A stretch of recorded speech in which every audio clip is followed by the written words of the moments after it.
Hello, beauties. Welcome back to my channel. Today, I wanted to talk about how to get through while your loved one is incarcerated. Maybe give you guys some tips and some information that I've used personally through the last 3 years. I have written down some notes and I thought I would just go through it with you guys. All right.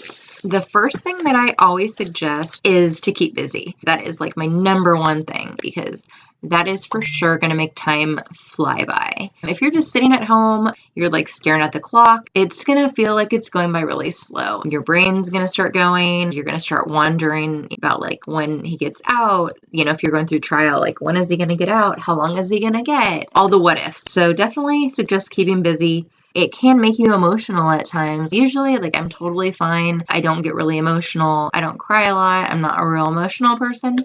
But when you first start going through the situation, you're going to really have a difficult time adjusting, transitioning into what the time that he's going to be gone is like. Yeah, you want to cry, you want to let it out. It's normal to do that, but you don't want to be depressed, barricading yourself inside of your house 24/7, not having any friends, not communicating with anybody. So other than keeping yourself busy, how are you going to keep yourself busy? Setting goals. So what I did, I write lists. I love writing lists. That's what I do. So what you can do is just write a whole list of things that you would like to accomplish while he's incarcerated, whether you have a year and maybe they're short-term goals, or if he has a long sentence, you can write your short-term goals and your long-term goals. So for instance, for my short-term goals, my main one was getting my associate's degree because I wanted to be a chemical dependency counselor. Right after I met my husband, within 6 months of us getting together, I registered at the community college. I started the associate's program. I'm 3/4 away now from getting my associates as a chemical dependency counselor. I actually just got my certification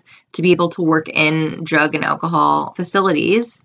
You definitely want to make some short-term goals. Associate's degree, whether you want to go to college or not, maybe if you want to lose weight or you want to gain weight, maybe you just want to take a couple classes at the college, cooking or photography or something that you're interested in. And then long-term goals. I have some major long-term goals: buying a house. We want to have kids, having money saved up to be able to support our family. Anything that you can do that's going to make it easier when he gets out, less stress by the time he gets out, you definitely want to go towards that. And the next thing that I definitely suggest is support. If you have family and friends that are your support system and they're the ones that you talk to and it's great and that's all you need, then that's perfectly fine.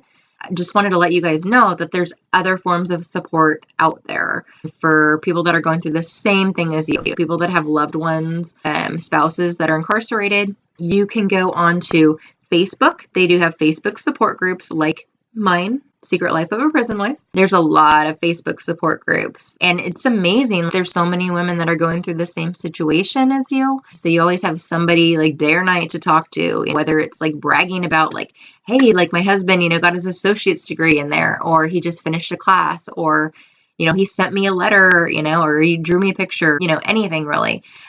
Or it could be tough times that you're going through. Say you're going through sentencing and he just got sentenced to a really long sentence.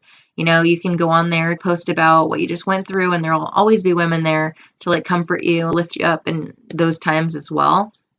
So for me, I found that the Facebook support groups, that is my saving grace. That is what I am on every day, whether it's good or bad. I always have those other women there to communicate with and to help me out and just to be there, as friends. Some other groups that they have for support. The first group I ever went on was called Prison Talk. It's an old school support group. I think it was one of the first ones that came out. I believe they still have the website up, so you could always check it out.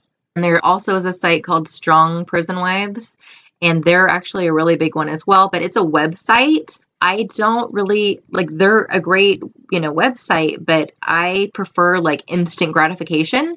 So that's why I like Facebook support groups, because you can go on there and instantly talk to people and get responses. When you're on the websites, you're pretty much posting something and then waiting for somebody to respond to you. And it could be a week before you get a response. There's definitely some differences there. I would definitely highly suggest, connecting with a community of other women. Also YouTube. Besides my videos, I've gone and researched prison wives, being in a relationship with somebody in prison. I mean, you can obviously search by anything. Most all of them don't post regular videos. And I know that they check comments, like the ones that I went on, they check comments, but they don't post regular videos. So you can always check that as well. Another really important thing that you want to do, and this isn't really for yourself, definitely for your spouse, is making sure that he has a support group when he's in. And then also, like, when he gets out, you definitely want to make sure he's surrounded by positive people and he has a positive support group. Also, like with family, it's really important to have family that are supportive of you. So if you can build or help build that bond, I think it would really mean a lot to your significant other.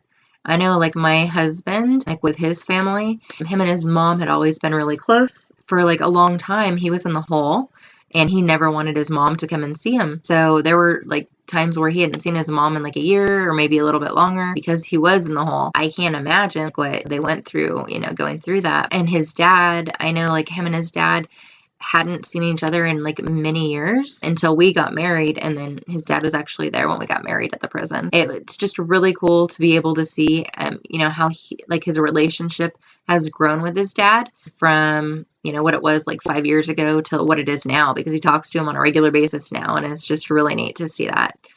So moving on, super important, don't stop having fun. Don't stop going out. Don't stop talking to your friends. Don't stop laughing. Don't stop what you're doing just because your spouse is incarcerated. You have to keep going on with your life. You have to keep moving forward. You have to be hopeful. You have to be positive. You just, don't like barricade yourself in your house or in your room. Expect that it's going to be like that for like the duration of the time that he has left. You just don't want to put yourself in that position, because that's going to do more harm for you than it is going to be good. So definitely, like, have a girls' night, go out with some of your friends, have a sleepover, go out to lunch or go out to dinner with a friend. I mean, there's nothing wrong with like keeping your phone on you 24/7 because you don't know when he's going to call you. That's just part of the lifestyle, being with somebody that's incarcerated. You always have your phone on you. There's certain things, you always check the mailbox, seeing if there's a letter. Keep it on, as they say. Also, I was going to mention, this is something that we're doing within our group. There's a lot of women in our group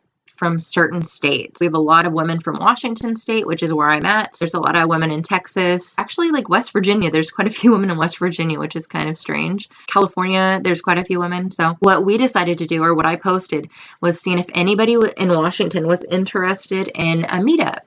And there was actually quite a few people that were interested in doing that. So we do have about 10 or so women that are going to be meeting up in the near future. We have like 2 separate meetups. One is going to be where we're meeting up at one of our members' houses, and we're going to like cook and do like a girls' night thing. And like if anybody wants to stay the night, they can. And then we're going to do a separate meetup where those of us who don't have kids, or like, maybe you get a babysitter, will meet up for like dinner and drinks and just like be able to go out and have a good time. In the future, watch out for my vlogs on these meetups. I'll vlog both of them, but I'm going to post them in the channel so you guys will be able to see how I've met these women from the support group and like how we've, grown to have this camaraderie. Some of the people that I've met through these support groups, I will keep in touch with for the rest of my life. So it's definitely an amazing thing, because this is like one of the hardest things that you'll probably ever go through.